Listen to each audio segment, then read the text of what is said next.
Good evening, everyone, and thank you again for joining our Q3 FY24 earnings call. It is my pleasure to speak with all of you again. Before we dwell into our quarter details, I would like to take a couple of minutes and share the amazing journey that we had over the last 12 months. 2023 was a historic year for us, and I wanted to highlight some of the key strategic decisions that we made and providing insights into some of our future plans. So in 2023, we simplified our business model into three industry verticals, which is industrial equipment and heavy machinery, transportation and mobility, and healthcare business, and across three main horizontals, which was digital services, embedded electronic services, and mechanical engineering services. If you go back 12 months, we were all over the place, and we were getting into a situation where we were narrowing down on the three verticals which we believe could be very robust, fast-growing, and futuristic verticals for us. And that has led to this entire 3x3 matrix for us, which is what I would like to talk a bit more about. In addition to this, we also prioritize our markets mainly in the US, which is about 40% of our 39-40% of our revenues today. Europe, which continues to grow from single digits to about 14% today, and GCC market in India, where we are extremely focused on. We also took the year where we transitioned out of all non-strategic clients across the board. To put things in perspective, we were at 250 clients around the pandemic. Now we're down to 88 clients as of this quarter, which gives us a very clear execution strategy around our large, focused strategic clients. The strategic move actually had a lot more impact on our business that we believe, which is very long-term in nature, and it will be very rewarding, and it will make sure that it is well-sustaining business model quarter on quarter, year on year over the next few years. We streamlined our internal operations by implementing and going live on ERP on Microsoft Dynamics, on our CRM, which is Salesforce, and tons of other internal HRMS, ATS, PSA tools, which created the automation which becomes a scalable enterprise. Over the next few days and weeks, we are in the final stages of connecting all the APIs, which will connect all our internal systems, which helps us scale our business much faster for the next 3 to 5 years. In terms of customer acquisition, we onboarded 3 large clients in Q1. We onboarded 6 in Q2 and 4 in the last quarter in Q3. Now, I want to take a minute to identify what a strategic client for us looks like. A strategic client for us is a customer which has the potential to grow in North America, Europe, and India, where we believe we can at least generate $10 million per year, which means customers' R&D budget is at least $500 million to $1 billion plus every year. So there's enough opportunity for Onward with the right competencies and capabilities to mine and farm these accounts, which can actually help us grow in this business. And that is what has led to our transformation over the last 5 years. In addition to this financial year, large number of our key people moved into strategic positions and locations across North America, Europe, and in India. And we also continued to hire across all the 3 horizontals and the 3 verticals, which is what our customers are appreciating more and more and more. And that's what has led to, from single-digit EBITDA margin in 2022, we delivered double-digit in 2023. And I think the future is even brighter as we move forward for the next, as I said, several years. We are very committed to our stated goal by FY26. We know after the last couple of quarters we have our pre-task, but we do believe that the customer roster that we have, which is some of the best customers, best OEMs in the world, and with the amazing management team and continuously getting stronger delivery organization, that we have sufficient comfort and confidence that we believe we are on the right track towards the guidance or the potential that we have given in the past. With a more financial war chest, and we'll talk a bit more about it, we have shared that in our earnings deck. We have now 87 crores cash on hand. We believe, and that we keep increasing as we see the momentum over the next few quarters. We believe we are sufficient to invest back in setting up centers of excellence and labs to where our customers want us to be. And that's what is getting us excited, and we're moving forward with that as we begin 2024 on a strong note. In terms of infrastructure, as we speak, our team moved into a beautiful new office in London a couple of weeks back on Jan 8th. We are moving into a new office in Chicago in the next few weeks. We are moving into a new office in Pune, in Baner, and we are moving into a beautiful new office in Bangalore. Post all of these offices, we are moving from single building to tech parks to where our customers would want us to be.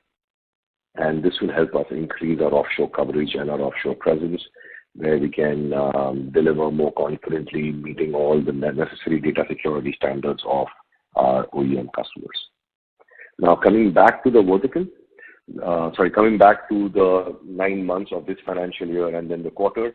On the 9 months revenue, our revenue was 354 crores, which was a growth of 10.8% on year-on-year basis, and EBITDA margin at 11%. Profit after tax witnessed a growth of 6.4 times on a year-on-year basis to 27.2 crores. Our EPS was the highest at 11.90 in the first 9 months, compared to just 1.87 the same time last year. And our profitability is this year, and the cash generation is evident about what we have achieved, the investment that we made in the last few years and the result that we saw this year.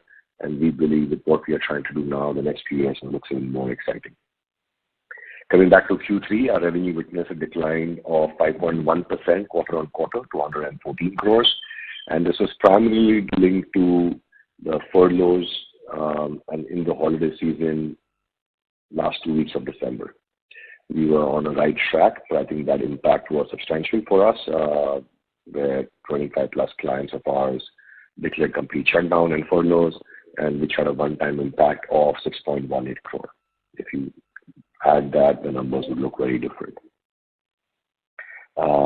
In terms of industry footprint, our industrial equipment heavy machinery contribute 51% of our revenues. Transportation and mobility vertical, which is mainly automotive and rail transportation, contributed 38% and was one of our fastest growing in Q3. And healthcare continued to maintain momentum, and that's about 8% of our revenue. We won several new clients, which we had where we completed the signing of the master services agreements, and now we're excited going into 2024 and how we mine and farm those accounts much better. Digital line of business, digital services continue to gain traction, and now it's about 40% plus of our revenues in Q3. And we believe all the three verticals, whether it's digital, embedded electronics, and mechanically, going into 2024 looks very exciting. While we remain committed that our digital will get to 50%, I think the other two businesses are also seeing amazing traction as we move on from into Q4 and Q1 of next year. In terms of the revenue of engagement, our on-site offshore ratio continued to remain very similar, 30 to 70%, and we believe that trend will continue for the next couple of quarters. As I mentioned earlier, our total cash and bank balance improved drastically compared to a year ago, from 35 crores to 87 crores today in 12 months. And we still see a lot of runway with our DSO continuously getting better. If you remember, we were close to 100 days a year ago, and now we're down to 72 days. So it's continual improvement, continual progress is what we are chasing, and very happy to see the progress on this side. In terms of client roster, we have 88 amazing active clients across North America, Europe, and India, and 13 of that now contribute more than $1 million. Few are about 3, inching towards $5 million, and very soon we'll have a customer or two crossing the $10 million milestone as well. Our top 25 customers continues to keep growing and now are contributing 85% of our revenue, and we see a huge leeway with them in terms of how do we mine and farm the accounts much better. It's about cross-selling and upselling all our new capabilities. In terms of our headcount, we are at 2,604 employees as of December 31st, 2023, with a much higher revenue base compared to 2,973 same time last year, 12 months ago. and the exit or the decrease in headcount is predominantly driven by the transitioning out of our domestic or India-based ITS business. We have 13 offices, 2 in US, 1 in Canada, 3 in Europe, and 5 cities in India. And we continue to make sure these become a strategic thing for us for the next 3 years.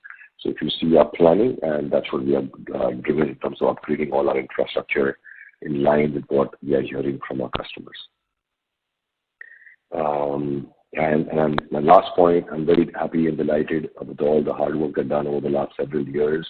One of the key achievements of the quarter for us was the entry of marquee investors into our cap table.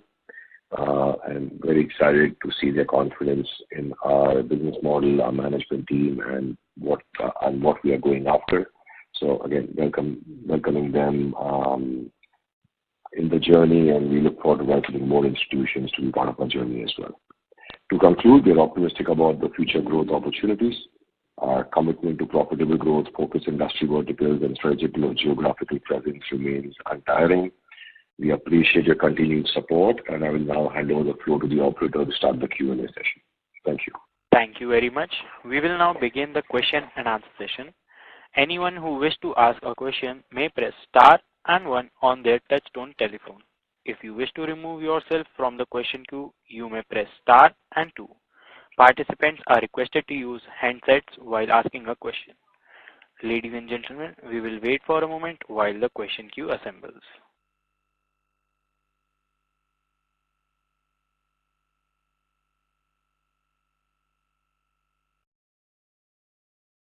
We have our first question from the line of Bala Murali Krishna from Oman Investment Advisors. Please go ahead. Talking about this decline in the revenue on account of this worker strike, so the difference would be around 8 crores. So what could be the margins if we exclude that?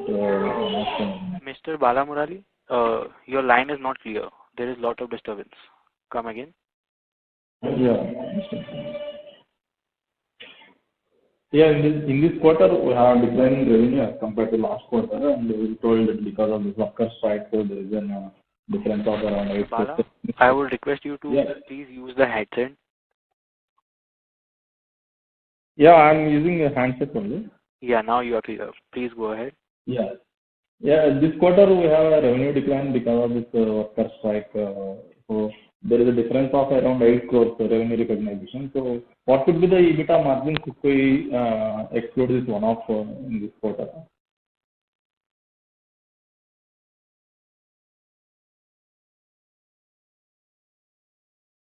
Hello?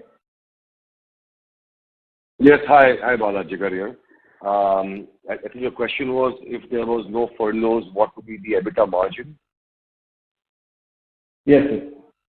Okay. So again, the impact of the furloughs, the exact rupee value of 6.1 crore. So you can just add that because obviously at that same time, we had full salaries for our employees. So that was the one-time impact. Okay. And secondly, on this going forward down the line, maybe 2-3 years. So how do you see this transportation and e-mobility sector to contribute to our revenue? Like a percentage of the revenue, how much it could be going forward 2-3 years down the line? I am not sure if I understood the question clearly, but what would be a revenue 3 years down the line? Yes, in this ER&D segment especially.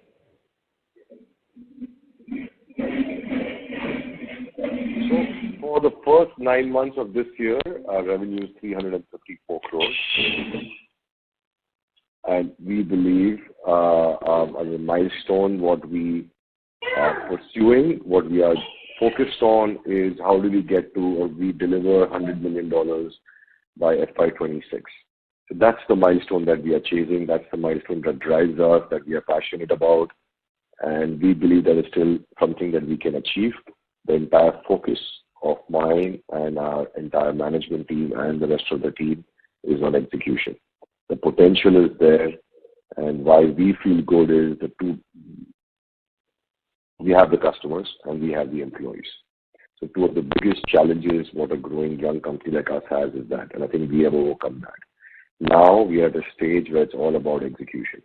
So can we execute seamlessly? And that's where the next couple of years, the next couple of quarters for us are important. Thank you. We have our next question from the line of Nitish from Chris Capital. Please go ahead. Hello. Hi. Hello. Nitish, we are not able to hear you. Hello. Am I audible? Yes. Go ahead.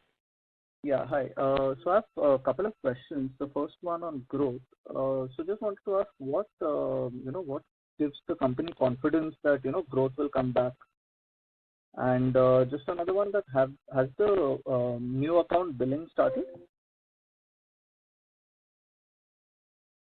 Hello. Yes, hi. I got the questions. So Nitish, coming back on the growth side, the question is what is the confidence of the growth? So we feel good where we are, right? In terms of, again, growth is outcome of what we do for our customers. There are two types of growth in services business, as you know. There's one where you are constantly adding new customers to grow the revenue. For us, we are constantly identifying the customers out of the 88 that we have, which are those 10 customers which can get to $10 million a year, and we are investing behind them, right? And that's where we are seeing amazing momentum with several of our customers in terms of moving up the value chain from 1 billion to 3 billion, 3 to 5, 5 to 10. So instead of being everything to everybody, we are trying to be something to somebody, right? That's the whole logic of what we are trying to do. Number one. Number two, our future, the next 3 to 5 years, is about our existing customers. So today we do not have a lot of hunters or sales hunters in the market, right? All of them, we have transitioned that budget into account management, into farming, into more subject matter experts, into more domain experts, because we are trying to go deep into our current customer engagements. Just to give an example, we have supported a customer, let's say, for data analytics for digital services. We are also trying to sell to them autonomous driving, or let's say it's an automotive customer, we're selling ADAS capabilities to them. We're selling infotainment capabilities to them. We're selling telematics capability to them. Recently at a client side, we won a large project for V&V, validation and verification. Now the same customer, we are also selling mechanical product engineering services. So it's all about selling all the three service lines to our existing customers. That's what the focus is. And the opportunities and the avenues to growth are enormous. So we are not seeing any challenge there. So that's addressing the first question on the growth side. And your second question was? Has the billing for new account started? So billing for new account has not started. So the invoicing for the clients that we started in Q1 has already started. And all of them are ramping up slowly. And I think all of them will get towards 1 million, 3 million, 5 million, and that will, as I said, to keep executing well towards $10 million a year. Okay. And okay, got it. And is the company financial? So just to clarify, Nitish, for us, when you said billing started, I'm not counting less than $100,000, right? I'm counting about when do they go to my top 25 clients. So there could be some projects we might do here and there for them. We could do some complex work for them somewhere, or just a small fixed price project we could do for them. Now those transactional work is I'm not accounting towards 10 million or the milestone goal that we have. What I'm focusing on is when do these customers get to the top 25? And we have a large number of them which has potential to get there. And that's where the focus is on execution. Okay. Yeah. Okay. Got it. Thank you so much. That's all from my side. Thank you, sir. We will have our next question from the line of Vikas Mistry from Moonshot Ventures. Please go ahead. Sir, I have a couple of questions. First is that how many patents till now we have put forward? Hello? Yes, hi. Hello. So we don't file patents. Our first line of our contract, first page of our contract, is any work that onboard engineers or delivery managers or subject matter experts do for a client, the patents are 100% owned by the client. And that's one of the key reasons we show the flexibility in terms of to the customer as a young company. Okay. So you don't. Onward employees could have patents from their earlier careers or education, but as a company, we do not file patents. Okay. My next question is that have you, Jigar, do you think that you have built the organization, all top management is all ready for the scale up you are thinking, or you intend to hire some more senior people from other organizations? So we have an amazing team which has got us here. Majority of them or all of them have been with me, my business team, since I took over the company. And they're doing a fabulous job and continuously challenging themselves with new territories and new roles and scale. In addition to around them, we are adding a lot of depth. So we have not even got started there. While we have hired a lot of people in the last 3 years post the pandemic, because we also want to add a lot of people in all the 3 verticals and all the 3 horizontals. Because please keep in mind, let's say if you have 75 customers, the number is 88. I'm just giving an example. You have 75 customers. So actually we need that level of depth to cover these customers. Today maybe we have in maybe 20 or 30% of them. Mm-hmm. Right? So you will see us continuously adding a lot of talent that will complement all of us in the organization across the 3 horizontals and the 3 verticals. My question was limited to only the top management hires, so that they can bring some more business and depth from it. Okay. My next question is that what is the kind of revenue ramp up you see in a typical client you get on Q1, let's say, first year, and when the J curve happens and suddenly this client start giving you more additional work from your past experience? Can you give me the cohort analysis of that? Sure. I can tell you what I've seen. I'll just take last 12 months as an example. So let's say if we start a customer, we see usually a customer for us takes anywhere from 9 months to 12 months to get to the first million. Mm-hmm. Right? That's the real milestone for us. Now, if that doesn't happen, most likely we don't end up investing much more behind that engagement. Mm-hmm. Right? Please keep in mind, as I said, we don't have to win every war or every battle. Out of 88, we have to win 10. So it's all about prioritizing where we can be a valuable supplier partner to the customer. So that's the first journey. Once you get to the first million, then it's about sustaining it for, let's say, at least 6 months, 1 year. And then getting to 3 and 5, I think it's very straightforward.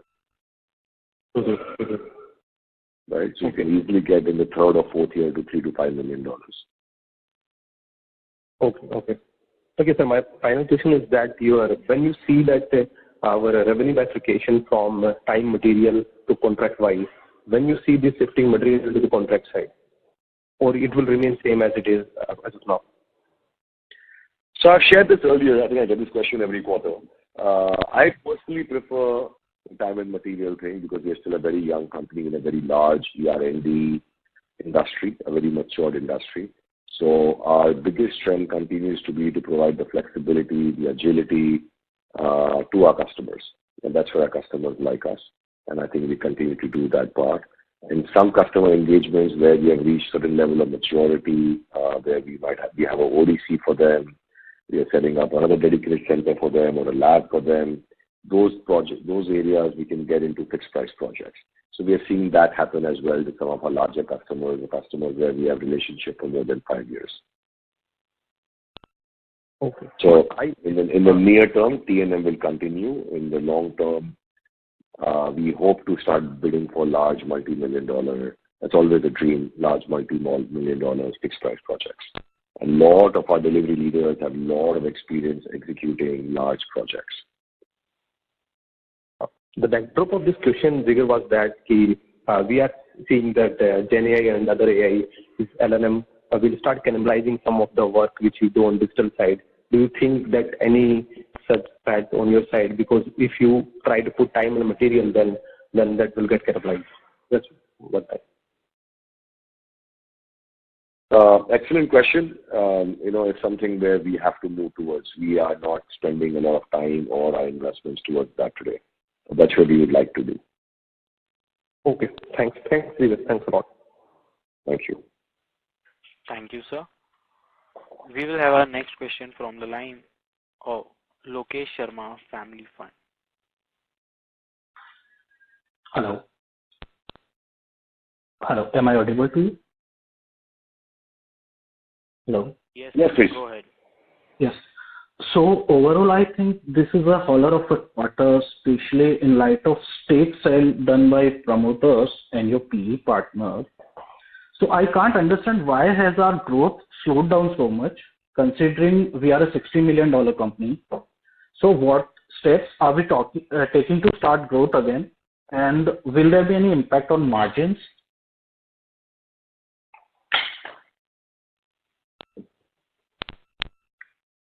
Yes, hi. So our growth has slowed down.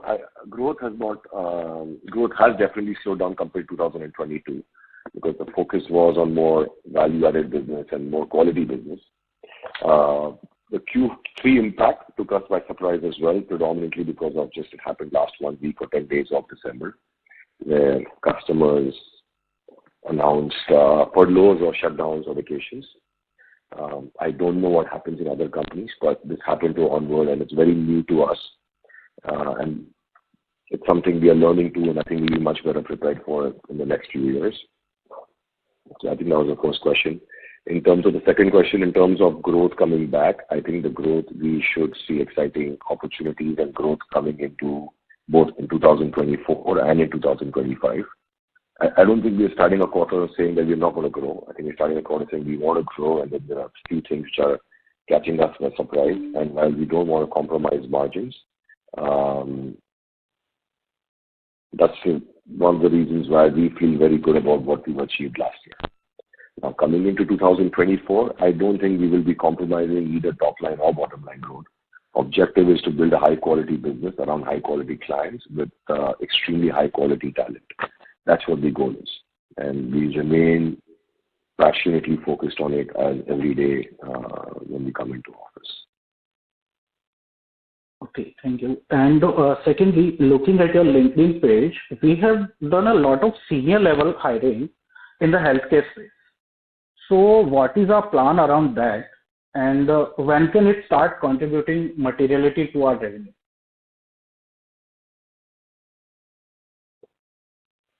So great observation. I don't think we've done a lot of senior hiring only in healthcare. Healthcare is just one vertical for us, or the smallest, newest vertical for us.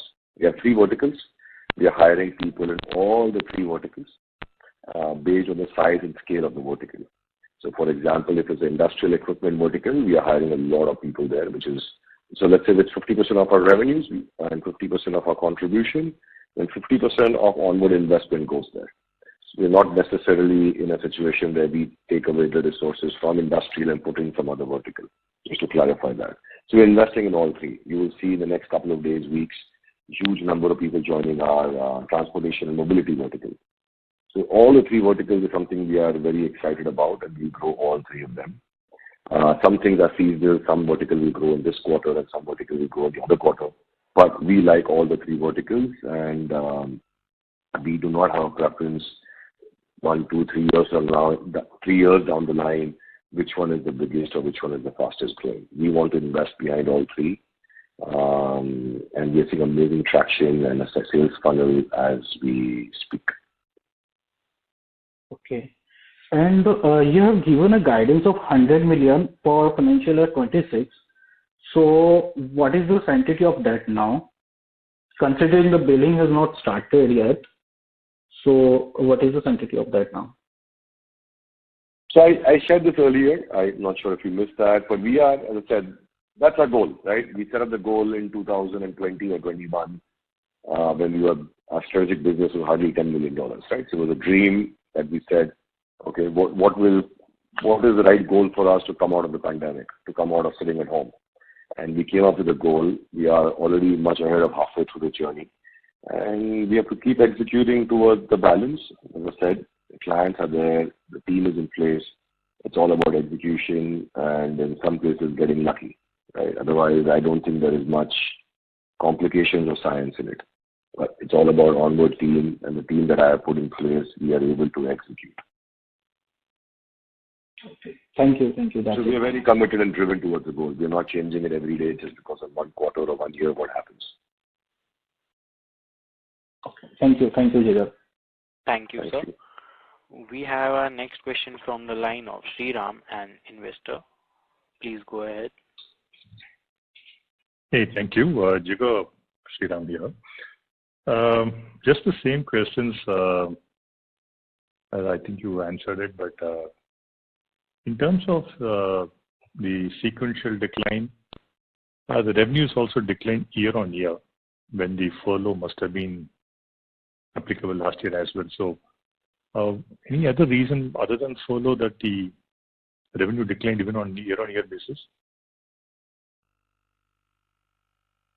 Sriram, hi, good evening. Not necessary. I mean, not really, right? It's only, Okay. the one is the furlough. What also happens usually in December for the last 2 years, and I think we've discussed this in the past, when the customers usually in US and Europe go on holiday, they want their suppliers in India to work. So usually last 2 years, at least for us, December or end of December, when during Christmas and New Year holidays, when the customer had shutdowns or holiday period, we were still working. And in some cases, we were actually working overtime, so which has a direct impact on both top line and bottom line. This year was very different. A lot of customers, a lot of companies in US at least, that we work with, literally started shutting down from December 10th to December 15th. And it's a new learning for us, I guess. And the feedback given to us was everybody's had such a phenomenal year. It was more about giving their employees, their management team, their factories time to just enjoy the moment, recoup, and come back fresh for the next year. Of course, there was some cost pressures in the year ending in US and Europe. But that's predominantly where we are at and how we are taking the situation, what we have learned from our customers. Because it's not just been one customer or two, it's been broad-based. And the EBITDA decline has been even sharper than the revenue decline by a fairly huge margin. So that's simply because of this revenue is the only cause for the EBITDA, or is there something else? There's only one single thing, right? Otherwise, actually, we had the highest EBITDA in Q3 compared to the previous quarters, if you just add the number. Okay. That's encouraging.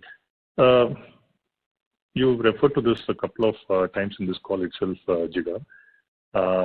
So 100 million translates to about 210 crores a quarter, which I think should perhaps kick in from April 2025 on a quarterly basis. Otherwise, that 830-840 crores it's not going to catch up, right? These are businesses that take time to ramp up. So this 115, 120, would you have a glide path quarter-wise as to how that will ramp up to about 200 plus in a year or so from now? Sorry, what is 200 plus? 100 million. Yes. About 800 crores. Yes. So that's about 200 crores a quarter. Just approximately. Sure. And we're now at about 115, 120. So just the question was, would you have a glide path? How do you get from 120 to 200 per quarter revenue in a year's time? It's a great question, and that's something that we are working on. We had the same planning session last few days. Our global teams are here in Bombay as we speak. It's more about the existing clients mining them effectively and farming them effectively, right? Or it's about going back to our customers, which have come up with huge inquiries for us, existing customers, and investing behind them. Right? The same conversation we had 2 years ago, we were constantly trying to win new customers and exit customers at a very fast pace. Now we are not exiting anything. It's more about focusing on existing customers which are asking us to invest in so many new places, right? Whether it's technology areas or it's just new regions. Recently, a customer in Germany asked us to invest in US. A customer in US has asked us to invest in UK or help them build teams or execute a project in UK. We didn't have all these capabilities earlier. Now, with a global structure in place, our global US and Europe head is now based in Michigan. My Europe head is in London. So we have a good, strong management team outside India, the right cities, the right places. Now it's all about, as I said, going deep into the customer engagement. I think if we are able to do that in US and Europe, we can be successful. Okay, Jigar, I think that was my broad question. It's just that this 115 has been a kind of, I know it's a tough year. It's not been easy for many, for most in IT sector, but it's been in the 115, 120 range. If you really had to hit the 200, then I think sequentially quarter-wise, there's got to be a 15 crore, 20 crore bump up. That was the point I was, I think, yeah, so that was the point. And also, since it's for all T&M contracts, you will end up having to ramp up 400, 500 resources as well. It's not fixed price or an IP-based billing, right? So is that something, do we have the runway to do it in a year's time? So to clarify again, it's not been a tough year. I think it's been the best year in my career or my history. Yeah. And I think that applies to, I think, all my team members. This is the best year we've ever had in terms of all the parameters that we can dream of or think of. And if I can have another 1 year or 2 years like this, I think it'll be a dream. Keep in mind this year also we exited large number of tail clients, right? So if you remove all that, numbers will look very different. But bottom line, cash generation, DSO, quality of customer, quality of employees has just been phenomenal. So coming back in terms of next year, absolutely. So we have to ramp up, and we have a beautiful, that's why I said earlier, it's all about executing. Hiring 400 or even 1,000 people a year is not a challenge. We have very capable people who can do that. It's more about investing in the right areas which are scalable and which are sustainable year on year for the next several years. We don't want to go and invest in a year which is going to die out 2 years later. That's the old Onward. We want to focus on areas which can be value addition to our customers where they also appreciate what we are trying to do with them. And we go global with them. Now, the entire growth has to come only from the India market is definitely a challenge. Because then you're just playing volume and then you're talking about thousands of people. And that's not the objective. We believe our 50% of the revenue from the international market has to move towards 70%. Then if you add the number of headcount, becomes very marginal, very, very small and very achievable from the next several quarter perspective. Understand. So thanks, Jigar. Thanks for this transparency and the update. Thank you very much and wish you a great into 2024. Thank you. Thank you, sir. We have our next question from the line of Gauri Mishra from Narottam Seksaria Family Office. Please go ahead. Hello. Hi, Jigar. Am I audible? Yes. Yes, sir. Yeah. Actually, when I put the question, it was for that $100 million revenue projection. But now you've explained that in detail already. I have a query. We don't see any effective tax rate trend for us. Why is it changing every quarter? Hello? Yes, hi. Great question. Actually, I asked my CFO the same thing. And let our finance team get back to you. I think I'm not an expert in taxation, but I will. But it is fluctuating way too much. Minus 19%, 36%, 40%, 19%, 31%.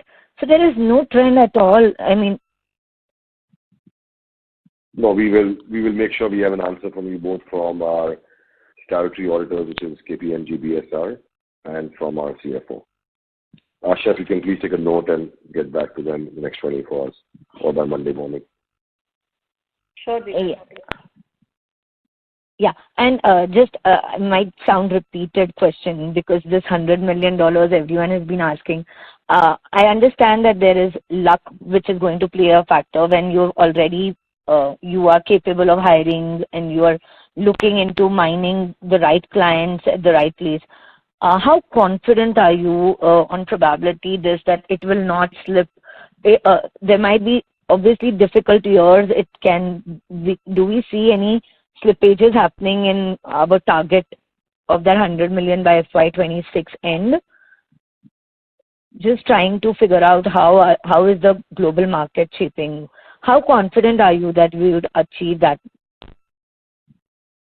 So, no, yeah, I said I don't wake up every morning thinking I'm going to do 100 million. I wake up every morning thinking I'm going to build a beautiful company. as I said, the 100 million which we announced as a goal, we feel very positive that we can achieve that number. A year ago, we were way ahead of where we thought we would be. Today, we are a bit behind. I think it's all about putting things in perspective, right? It's about, can we grow year on year towards that? We're talking about a small base. We're talking about all the right investments done with beautiful team, great infrastructure, great customer feedback. We're getting into all the quadrants. So we have all the stuff in place. Now it's all about executing. So as of today, it's very positive. Okay. And congratulations, you started new offices across the globe. But would Just definitely... Not started, just upgrading offices. I mean, okay. So, but would taking in new heads in different places have impacted more on your margins because there have been furloughs in this quarter? How much of that addition to your global heads at different places would have impacted? Is there a percentage kind of idea you can give us? Not much. Again, these are not big expenses. Please keep in mind, we're not looking at daily, weekly, quarterly numbers. We're looking at annually. We went from 4% to 11% in 1 year average. If you look at 2022, 23, so it's been a phenomenal year from that perspective. Quality of clients has changed. Quality of my team has changed. And we have to make sure that we are constantly upgrading and investing behind our people and our customers. These are very natural things in a growing company. I think you would understand, appreciate that. These are not very, very big numbers. It's more about doing it. It's the timing which is what matters to us and what matters to our clients and to our employees. We upgrade all these offices because a customer came back and said, if you are looking at serious offshore work, you have to be in tech parks. It cannot be an isolated building somewhere. It's a basic hygiene factor. Like I call it more hygiene than luxury. And we are investing in the right places and, very happy where we are at right now. Adding a lot of people. In some locations, we're running short of space. In some locations, we have a lot of extra space. So it's constantly balancing out, which our management team does every 6 months. Okay. All right. All the best. We hope that you reach that $100 million in FY26. No, that's just one milestone. We have a long way. No, that's the first milestone. And then the next milestone will come. Thank you. Thank you. We will have a next question from the line of Pratap Maliwal from Mount Intra Finance. Please go ahead. Hi, am I audible? Yes, sir. Hello. Please go ahead. Yes. Yeah, okay. Yeah, hi, Jigar. Just wanted to ask, since you talked about that we've had some furlough impact in Q3, which is to be expected, of course. So just wanted to say that since you've kind of seen it in the last few weeks of December, so what is the status now? Has that normalized or are we seeing an extended effect into Q4 as well, which can kind of curtail the growth even in the next quarter? No, this was just, again, a great question. This is only for the holiday season. Everybody is back in office. We started winning projects. Everything is back in full action. Customers are even more excited than they were last year. So it's looking very positive as we speak. Again, but I'm not looking at day to day. I'm saying from 2024 perspective, it's looking very exciting for us, from where we are seeing it. And really, our whole management team was here last few days in Bombay from all over the world. Just the confidence and the positivity that they all share was refreshing. Okay, great. Thanks for that. Now, just one thing, since you pointed out that we are not so much actively chasing after new clients, our focus is more towards mining our clients. So just in this regard, I noticed that fall in the number of 1 million clients from 15 to 13. Is there anything to call out here? It could have dropped below. It could have dropped to 950K. I think these are just technical things, not something I really look into every day. These are more, but if you see the number of revenue from top 25 clients continues to remain, I think, about between 80 and 90%. That's the key parameter, right? Those are the key customers that believe in our story. These are the customers that are backing us, and those are the customers that we're continuously investing behind. This 13, 14, 15, 16, I think it's just up and down a quarter based on the actual definite number in the ERP. Okay, understood. And just one final question around the hiring outlook. Now, I think in our previous call, we've called out that our business model is one where that since we're a young company, we're relatively new, so we don't actively hire people and then look for projects. It's more that we get contracts and then we kind of hire in response to it. So just wanted to reconcile with that we've had almost a 10% fall YOY on our headcount. So what is the hiring outlook going ahead? So let me simplify the answer. The reduction in headcount YOY is because of the exiting of the domestic IT business clients. If you would like specific numbers, I'm sure our team, Ernst & Young, can share the numbers. But just to give a specific number, just to see how the broad-based this thesis behind it is, let's say if we have 2,900 people, we must have exited business for maybe about 700 or 800 people, which would have brought us down to 2,200. And we must have added about 400 people in our core business, which brings us to 2,600. I'm just giving you broad numbers, but they can give you the specifics. So if you go into 2024, we believe we will be at similar headcount plus minus,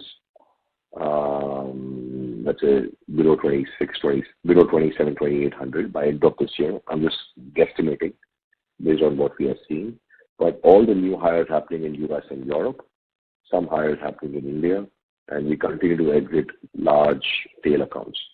So, for example, we're exiting one client. At some point, we already decided that we're going to exit that client with about 100, 120 people, engineers working on it, stuff like that. Okay, so just to clarify, sir, you said in CY24 you gave a hiring outlook. Did you give a number? I just missed out on that, sorry. We don't give hiring. We're not given any outlook quarterly or annually about hiring or about revenues or margins. What we always said is we are building a beautiful company, R&D company, who's not competing with anybody else in a market which is growing, in a market where customers are looking for new partners, predominantly because of the disruption that came in the digital side. And if Onward can build a team engine behind that, I think we can build a beautiful $100 million company. So that was my dream. That continues to be my dream as we speak as well.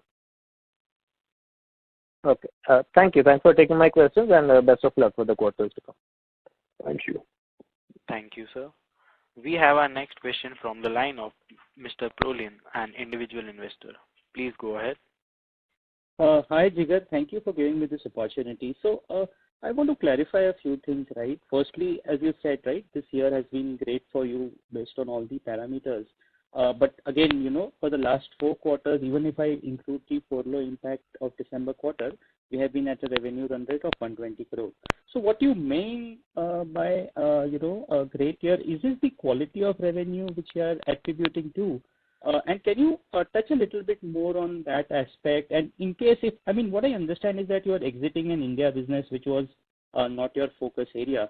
So maybe in the future, if this drag is going to continue for a few more quarters, it would be great if in the presentation you could, break up the revenue stream between your focus area and the one which you are, in a way exiting. So if you can just give the color as to how, this quality of revenue has improved or that's better every quarter, that would help. Sure. So let's talk about first the customer. I think you touched upon that. Our customer profile has changed dramatically or transformed beautifully towards where we wanted to go in all the 3 verticals, right? So that's the first part. So today in the 3 verticals, we are working with the top 5 OEMs in each of these 3 verticals. That's the first part. And each of these OEMs have multi-billion-dollar R&D budgets. Keep in mind, Onward traditionally for the previous 2 decades was playing in an environment where we were the largest supplier or trying to be the largest supplier in a customer's R&D budget. So the R&D budget is only 20 crores, 25 crores, Onward is getting 5 crores from it. Today we are not trying to be the largest supplier. We are saying We become a niche ER&D services supplier in a customer budget which is multi-billion dollars. So that's where the avenue is. That's the first part. Number two, on the tax side, if you see the number, we have gone from 1.3% to 7.7% in 1 year at a profit after tax ratio. I think this number is some 540% year-on-year growth. And same thing for EBITDA and PBT and all other parameters. If you see the business profile of the company as well. Same time last year, we had about more than, I think, 15% of our revenues came from the domestic IT business, which is a historical legacy business of the company, which had 1,000 plus employees, which is now down to 100 people only. And 900 is what we exited already in the last 12, 15 months. And that also we are moving out by end of March.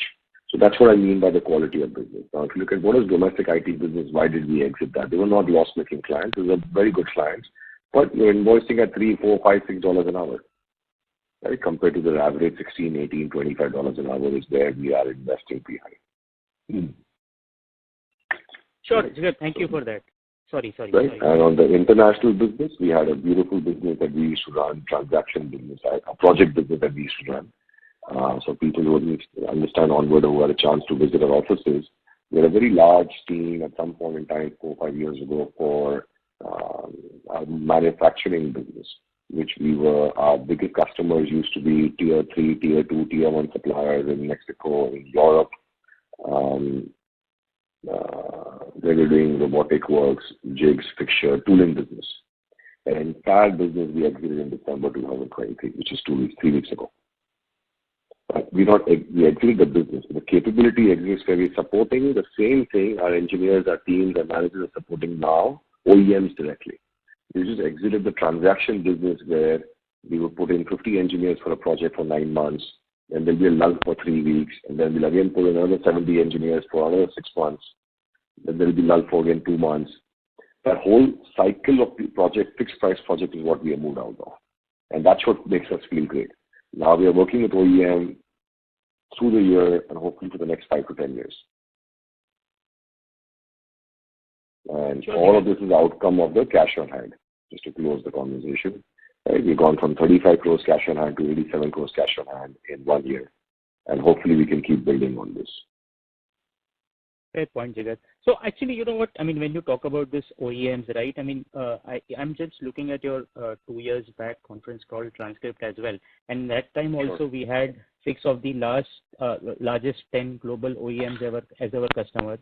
In the transportation and mobility segment, within industrial and heavy machinery, we had 5 out of top 8 heavy engineering OEM, right, in some sense. So what I understand from your answer is that within those clients as well, the quality of work that we are doing is improving, right? I mean, is that understanding correct? And then what you also touched upon are 2 things, right? In the call, you mentioned that you don't want to sacrifice on margin, and most of your revenue is coming from existing customer. So are we letting go of some of these business opportunities, new opportunities, which are coming at lower margin, and that's why this 120 crore of quarterly run rate is slightly sticky, and maybe from March onwards, given that the drag of the, some of these business which we are exiting will no longer be there. So from there on, we will be able to finally get out of this 120 crore range. Is that a fair way to look at it? That's one way to look at it, yes. There's so many things that can change in a business. I'll tell you how I look at the business, right? I know it's 6:58.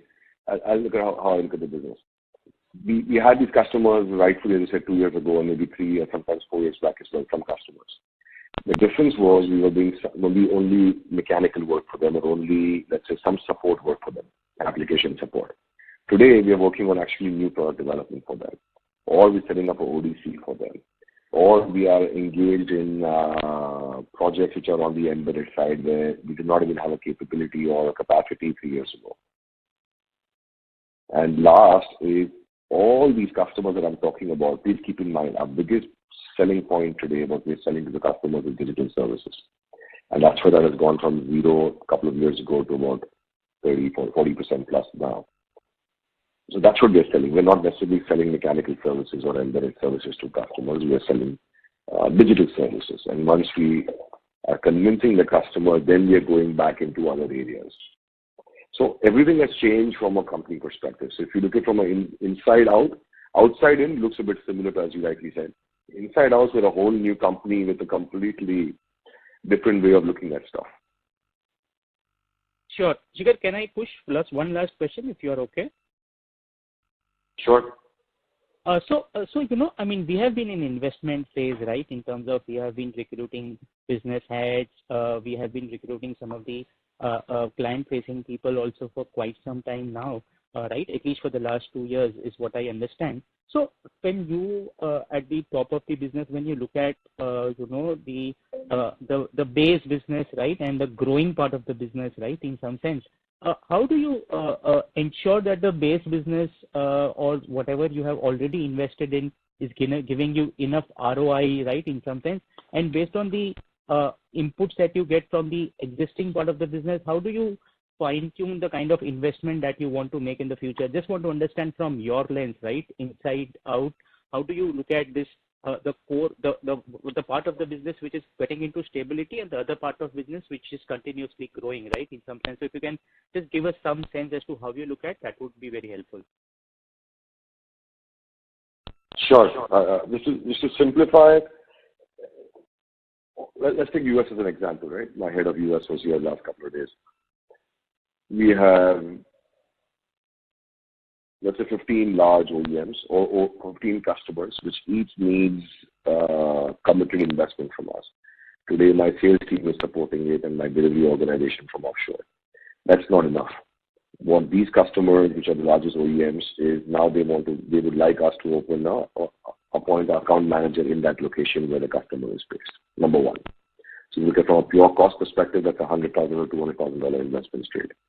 Then at some point in time, they would like us to be very clear which line of business we are selling, digital, mechanical, and embedded. And that's a decision that we have to make based on what the customer is telling us. Third, we have to open a project office most likely in that place because customer is not looking only at offshore arbitrage.